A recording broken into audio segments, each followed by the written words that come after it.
মেঘ বলতে আপত্তি কি? বেশ, বলতে পারি। ছাদের ওপর মেঘ দাঁড়াতো ফুল পিসিমার বাড়ি। গ্রীষ্ম ছুটি চলছে তখন। তখন মানে কবে?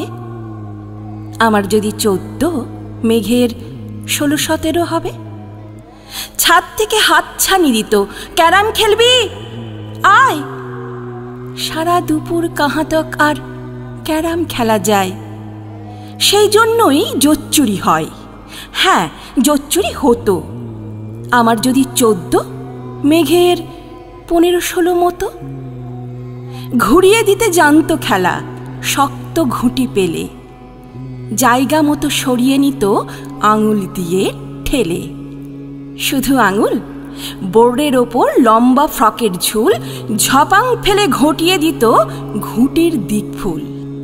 এইখানে না ওখানে, হ্যাঁ এইটা না ওটা। ঝাঁপিয়ে পড়ে ছিনিয়ে নিল ঘুঁটির বাক্সটা। ঘুঁটিরও সেই প্রথম মরণ। প্রথম মরা মানে বুঝবে শুধু তারাই যারা ক্যারাম খেলা জানে। চলেও গেল কদিন পরে।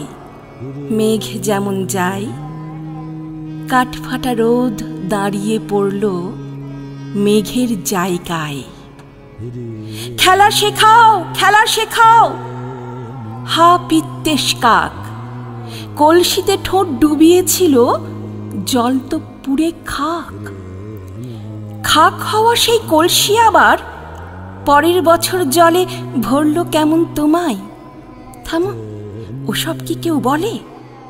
আত্মীয় হয়, আত্মীয় হয়, আত্মীয় না ছাই। স্পষ্ট করে বলো এবার, সব জানতে চাই। 2-1 ক্লাসের বয়স বেশি। গ্রীষ্ম ছুটি হলে ঘুরেও গেছে 2-3 বছর, এই জানি সকলে। আজকে দগ্ধ গ্রীষ্ম আমার, তোমায় বলতে পারি।